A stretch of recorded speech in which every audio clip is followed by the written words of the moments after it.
తెలియజేస్తున్నాను. అయితే ఈరోజు మార్నింగ్ నుంచి కూడా సైట్ చూడటానికి చాలామంది కస్టమర్స్ వచ్చారు. మార్నింగ్ నుంచి కూడా అసలు ఖాళీ లేదు. మార్నింగ్ లేదు, ఆఫ్టర్నూన్ ఏదో గ్యాప్ వచ్చింది, మళ్ళీ వస్తున్నారు వెళ్ళిపోతున్నారు చూసి. ఆ మార్నింగ్ నుంచి చేసిన ప్రయత్నం ఏంటంటే ఇందులో ప్రతి ఒక్కరు వచ్చిన ప్రతి కస్టమర్ కూడా ఇందులోనే తీసుకుంటానండి. నేను చాలా వెంచర్స్ చూసి వచ్చాను. అంటే వాళ్ళు ఆన్లైన్ ఆఫ్లైన్ చూస్తుంటారు కదా, చాలా దూరాలు ఉన్నాయన్నమాట. అయితే ఇందులో ఉన్నటువంటి ప్రత్యేకత ఏంటంటే ఏ కస్టమర్ కూడా నేను తీసుకోను, నాకు నచ్చలేదు అనేది ఏం లేదు. ఎందుకంటే ఈ వెంచర్ యొక్క డెవలప్మెంట్స్ స్పెషాలిటీ ఏంటంటే మనం విజయవాడ సిటీలోనే ఉన్నాం. కొంతమందికి ఇది చాలా దూరం అనిపిస్తుంది. ఇప్పుడు మనం పడమట్లంకి ఉంటున్నాం, లేదా కానూరులో ఉంటున్నాం, పారింగ్ ఉన్నాం. పారింగ్కి ఒకప్పుడు ఎలా ఉండేది, కానూరు ఒకప్పుడు ఎలా ఉండేది, తాడిగడప ఎలా ఉండేది అని మనం ఊహించుకోగలిగితే అసలు వాటి కన్నా చాలా 100 రెట్లు బెటర్ అనమాట. కానూరు అనేది ఒక చిన్న గ్రామం. ఒక 15 ఏళ్ళ క్రితం మనందరికీ తెలిసిందే కానూరు.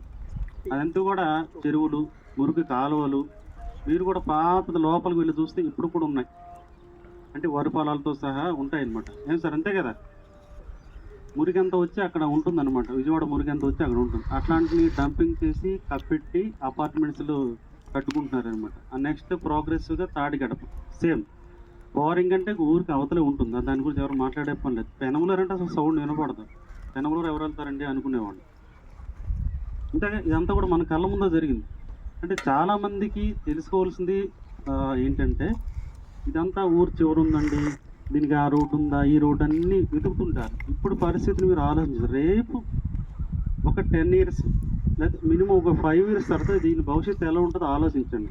ఎందుకంటే 10 yearsలో 15 yearsలో బందర్ రోడ్ స్వరూపం మారిపోయింది. బెంజ్ సర్కిల్ నుంచి పారింగ్కి రావాలంటే నైట్ టైం చాలా కష్టంగా ఉండదు. ఆటో నగర్ వరకే, ఆటో నగర్ దాటితే మనిషి వెళ్ళేవాడు కాదు. పారింగ్కి వెళ్ళాలంటే అన్ని గ్రామాలు. యాక్చువల్ చెప్పాలంటే కానూరు కానీ, తాడిగడప కానీ, పారింగ్కి, పెనమలూరు, గోసాలు ఇవన్నీ కూడా గ్రామాలు. ఈ గ్రామాలన్నీ కూడా ఇప్పుడు సిటీ అయిపోయింది. ఇది కూడా మనం తీసుకుంటే గ్రామం పక్కన ఉన్నాము. పెనమలూరు డైరెక్ట్ రోడ్ ఉంది, ఇటు నుంచి డోర్ ఉంది. ఇక్కడ ఇన్నర్ రింగ్ రోడ్ వస్తుంది, ప్రపోజల్ కిలోమీటర్ నుంచి ఇన్నర్ రింగ్ రోడ్ ఉంది. ఇక్కడ గోసాల నుంచి మద్దూరు వెళ్ళే రోడ్డు చాలా పెద్దది అవుతుంది. ఆల్రెడీ ఎక్స్పాండ్ చేస్తున్నారు. బందర్ రోడ్ని 6 lanes చేస్తున్నారు. ఇంకొక మేజర్ అడ్వాంటేజ్ ఏంటంటే మెట్రో ప్రపోజల్తో పాటుగా అమ్మవారి గుడి దగ్గర నుంచి గంగూరు వరకు ఎలివేటెడ్ ఫ్లైఓవర్. అమ్మవారి గుడి దగ్గర ఏదైతే ఫ్లైఓవర్ ఉందో సేమ్ ఫ్లైఓవర్ ట్రాఫిక్ నివారణకి ఆల్రెడీ మీకు ఈనాడులోనూ వచ్చి ఉంది, చాలా పత్రికలోనూ. 14 kilometers అమ్మవారి గుడి దగ్గర నుంచి గంగూరు వరకు, గంగూరు నుంచి గోశాల వరకు ఎలివేటెడ్ ఫ్లైఓవర్. అంటే టాప్ లెవెల్ హైట్ చాలా ఎక్కువ ఉంటుంది, ఎలివేటెడ్గా ఉంటుంది. అమ్మవారి గుడి ఎలాగైతే ఫ్లైఓవర్ ఉందో అలాంటి ఫ్లైఓవర్ పైనుంచి రావడానికి రంగం సిద్ధం చేస్తున్నారు. ఇదంతా కూడా రికార్డెడ్గా ఉంది. అలాగే మనకి ఇన్నర్ రింగ్ రోడ్ వస్తుంది. తర్వాత ఈ రోడ్డు ఏదైతే ఉందో ఇప్పుడు వణుకూరు నుంచి Penamaluru road actual 60 feet road అనమాట. ఈ 60 feet రోడ్ని ఫస్ట్ ఫేజ్ కింద 30 feet చేశారు, 60 అవుతుంది. మన సైట్ కార్నర్ దగ్గర 80 feet రోడ్ ఇది టర్నింగ్లో. ఇదంతా ప్లానింగ్లో మనం చూసాం కాబట్టి మీకు చెప్పగలుగుతుంది. 80 feet రోడ్ ఒకటి ఉందన్నమాట. అట్లాగే బస్ సర్వీసెస్ అంటే డైరెక్ట్ ఇక్కడ నుంచి వెళితే పెనమలూరు బస్ స్టాండ్కి వెళ్తాం. పెనమలూరు బస్ స్టాండ్ నుంచి వణుకూరు గోశాల మీద నుంచి మళ్ళీ బందర్ రోడ్ కూడా బస్ సర్వీసెస్ త్వరలో స్టార్ట్ అవ్వబోతుంది అన్నమాట. అంటే ఇక్కడ ఒక బస్ స్టాప్ ఉంటుంది. రేపు భవిష్యత్తులో మనం ఎందుకు తీసుకోలేదని ఆలోచించే పరిస్థితి వస్తుంది అన్నమాట. ఇదంతా ఏంటంటే మాకు విజన్ ఉన్నది కాబట్టి ఇక్కడ మనం వేసాం. కస్టమర్ ఒక ఫ్లాట్ కొనడానికి చాలాసార్లు ఆలోచిస్తాడు. ఒక 30 lakhs రూపాయలు పెట్టాలంటే 13,000 times ఆలోచిస్తాడు. అలాంటిది కంపెనీ వాళ్ళు 30 crores పెడతారు ఇక్కడ. వాళ్ళు ఎన్నిసార్లు ఆలోచించాలి. అవునా కదా, వాస్తవం కదండి. ఒక 30 lakhs పెట్టాలంటే చాలా డీప్గా ఆలోచించినప్పుడు 30 crores పెట్టి వ్యక్తి ఊరికే రాదుగా. ఇది కూడా మనం కొనిన తర్వాత ప్రాసెస్ చేయాలి, ఫీజులు కట్టాలి, సిఐడి పర్మిషన్ తేవాలి, రోడ్లు వేయాలి, లైట్స్ వేయాలి, కాంపౌండ్ వాల్ ఒకటి కాదు, అన్నీ గవర్నమెంట్ నామ్స్ ప్రకారం ఉంటేనే లోన్స్ వస్తుంది, లేదంటే లోన్ రాదు. సో ఈరోజు ఒక్కొక్క మన రేటు 26,000 చెప్తే 20,000 వరకు ఎస్బీఐ లోన్ ఇస్తుంది, ఐడిబిఐ లోన్ ఇస్తుంది, ఇంకా మిగతా బ్యాంకులు కూడా మనకు లోన్స్ ఇస్తాయి. ఈ రెండింటితో టైప్ పెట్టుకున్నాం. అండ్ రేట్ ఆఫ్ ఇంట్రెస్ట్ కూడా 7.75. అంటే గవర్నమెంట్ ఆర్బీఐ రేటు ప్రకారం మనం వెళ్తున్నాం. అలాంటి అత్యుత్తమైన ప్లేస్ అన్నమాట ఇది. సో అందువల్ల ఇందులో కన్స్ట్రక్షన్ కూడా మీ వెనకాల ప్లాట్లు 2 కూడా కన్స్ట్రక్షన్ జరుగుతున్నాయి. ఆల్రెడీ బోర్ వేసాము, మీరు చూసుంటారు. ఈస్ట్ ప్లాట్ ఒకటి, వెస్ట్ ప్లాట్ బోర్ వేసాము. ప్లాన్ అప్రూవల్ పంపించాము. నెక్స్ట్ మండే వస్తుంది, రేపు కాకుండా నెక్స్ట్ మండే అప్రూవల్ అయింది. అప్రూవల్ అవగానే మనం కన్స్ట్రక్షన్ స్టార్ట్ చేస్తున్నాం. ఈ 2 ప్లాట్లో ఆ కార్నర్లో ఒకటి ప్లాట్ నెంబర్ 17లో కన్స్ట్రక్షన్ స్టార్ట్ చేస్తాం. అలాగే దీంట్లో 36, 35 ఫ్లాట్స్ ఉన్నాయి లోపల, అవి కూడా మనం కన్స్ట్రక్షన్ స్టార్ట్ చేస్తామండి. ఈ రోలో కూడా ఒక ముందుకు వచ్చారు, అది కూడా స్టార్ట్ చేస్తాం. మీ వెనకాల ప్లాట్ 14 ప్లాట్ నెంబర్ 14 మీరు వెనక్కి వచ్చింది. దాంట్లో కూడా లోన్ శాంక్షన్ అయింది మొన్న ఈ మధ్య.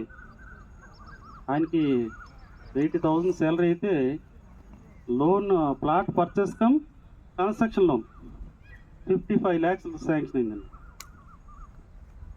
ఆయన కట్టడానికి 70 lakhs మొత్తం మనం ఎస్టిమేషన్ ఇస్తే 55 lakhs అంటే 32 lakhs ప్లాట్ పర్చేస్కి, 23 lakhs కన్స్ట్రక్షన్కి ఆల్రెడీ శాంక్షన్ చేశారనమాట. అయిపోయింది.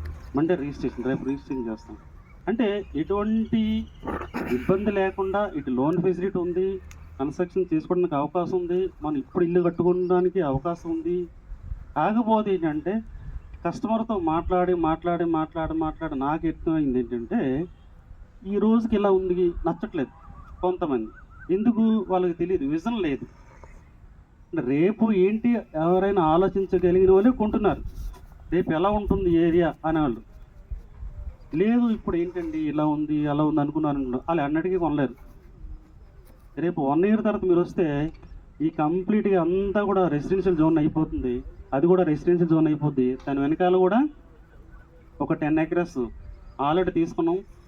దాని వెనకాల ఒక 9 acres తీసుకున్నాం. మీకు కనబడుతున్నటువంటి బందర్ రోడ్లో ఉన్నటువంటి హై రైజ్ టవర్ వరకు మా యొక్క ప్లానింగ్ ఉందన్నమాట. అయితే ఈరోజు రేటు ఇది ఉంది, కానీ దాని రేటు వేరు, దాని తర్వాత వచ్చే రేటు వేరు. అంటే ఇక్కడ మేమే చెప్తున్నాం, ఇప్పుడు 26,000 అమ్మితే అది 35 అమ్ముతాం, ఆ తర్వాత 45 అమ్ముతాం, ఆ తర్వాత 60 అమ్ముతాం. బందర్ రోడ్ దగ్గరికి వెళ్ళేసరికి 70 కూడా కావచ్చేమో. ఏం సార్ అంతేగా, రోడ్డుకు దగ్గర అవుతున్న కూడా రేటు పెరుగుతూ ఉంటుంది. మరి ఈరోజు ఎవరైతే తక్షణం నిర్ణయం తీసుకుని మంచి ప్రాపర్టీ, ఇందులో మీరు గమనించి ఉంటారు, ఎక్కడైనా ఊరవతలు తీసుకుంటే అది ప్రాపర్టీ ఉంది అని భావనతో ఉంటాం, కానీ రేపొద్దు మీ అవసరానికి అమ్ముకోవడానికి పనికిరాదు. ఎవరు మీకు హెల్ప్ చేయరు, చేస్తారా? చేయరు.